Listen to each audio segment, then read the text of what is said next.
مهما كانت سنانك موجوعه لازم تبقى فاهم ان قرار الخلع ده بيترتب عليه عوامل كتيره جدا، ولازم تبقى فاهم ان انت بتاخده في وقت بتكون حاسس بيه بالالم، فالالم بيخليك بتاخد قرارات انت مش عارف المشاكل اللي هيترتب عليها بعدين ايه. فعشان كده يعتبر في طب الاسنان بيكون اخر قرار بناخده هو قرار الخلع، فعشان كده قرار الخلع لازم يكون اخر قرار ليه. السلام عليكم، ازيكم يا شباب؟ يا رب تكونوا بخير.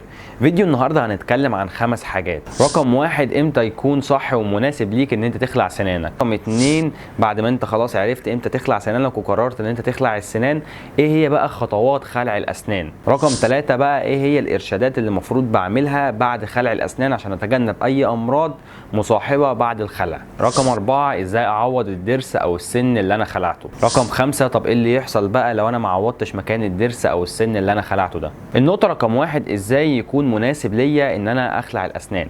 عندنا 5 حاجات لو لقيتهم اعرف ان انت مناسب ليك ومتاح ليك ان انت تخلع سنانك.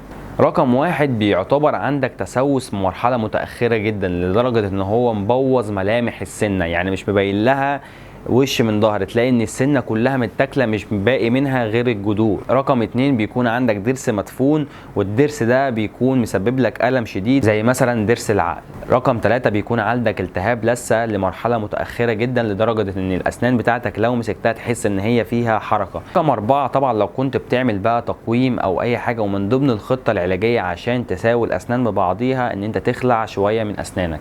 رقم 5، لو كان حصل لاسنانك اي كسر والكسر ده كان طولي، يعني هو كسر السنه بالطول لدرجه ان هو وصل لحد الجذر وكسرها وقسمها نصين، ساعتها بنضطر ان احنا نخلع الاسنان.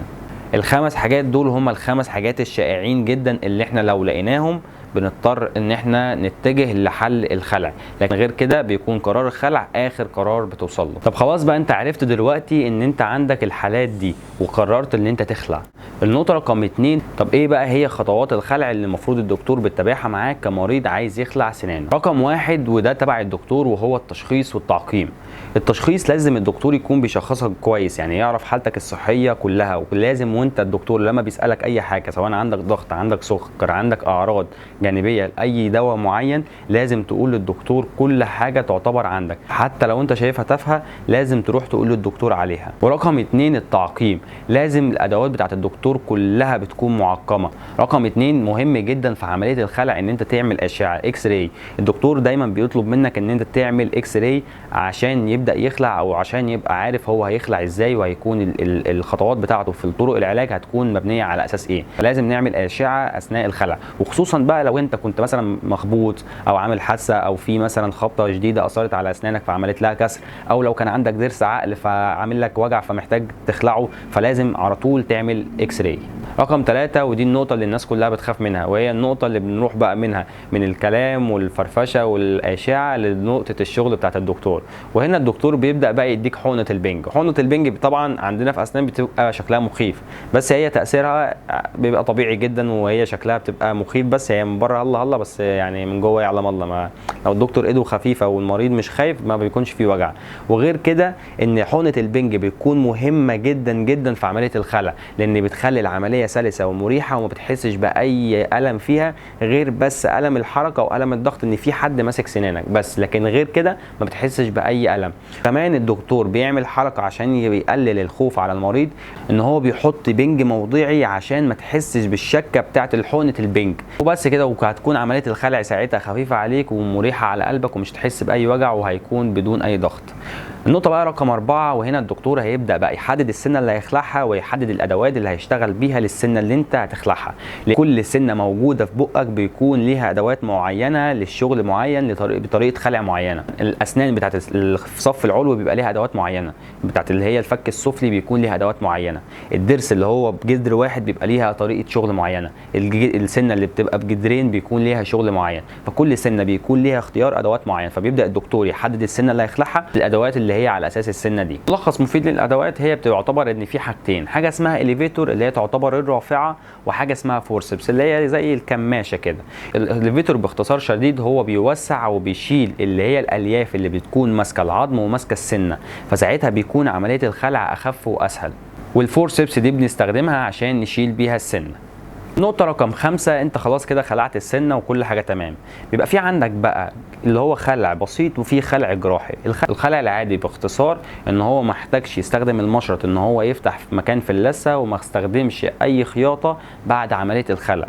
لكن بيكون ساعات في اوقات بنضطر مثلا زي ضرس العقل لما بنيجي نخلعه ان احنا نستخدم المشرط ونعمل خلع جراحي. والخلع الجراحي ده بنستخدم فيه المشرط عشان نفتح مكان في اللثة، فنفتح ويكون المكان اوسع فنعرف نخلع. وبعديها بعد عملية الخلع بنضطر ان احنا نعمل غرزتين او 3 من الخياطة، وساعتها بيكون ده الفرق ما بين الخلع العادي والخلع الجراحي. خلصت الخلع وعرفت دلوقتي انت خلع عادي ولا خلع جراحي وعملت كله تمام والدكتور قال لك انت كده خلاص، خش بقى في المرحله اللي بعديها وهي مرحله الارشادات. ودي النقطه الثالثه اللي هنتكلم فيها في الفيديو ده. هم 7 حاجات لازم تكون مركز فيهم جدا جدا جدا والدكتور بيقولهم لك، ولازم تتبعهم بالتفصيل الممل عشان لو ما عملتش كده هيعرضك لمشاكل كتيره جدا انت بغنى عنها. رقم 1، بعد ما تخلع سنانك الدكتور على طول اوتوماتيك هيحط لك قطنه مكان الخلع اللي انت خلعته ده، وهيقول لك عض على القطنه دي لمده مش اقل من ساعه، وما تشيلش القطنه دي نهائي بعد عمليه الخلع.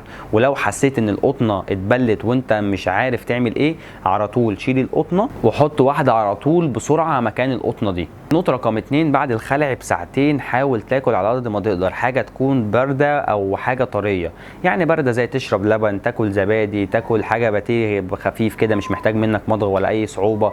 وبعد ما تخلص ده كله حاول بقى ان انت تاكل الحاجات دي كلها في الجنب بعيد عن الجرح عشان برضو ما تاثرش على الجرح. النقطه رقم 3، حاول ما تاكلش اي حاجه سخنه ولا تاكل اي حاجه ناشفه لمده 24 ساعه.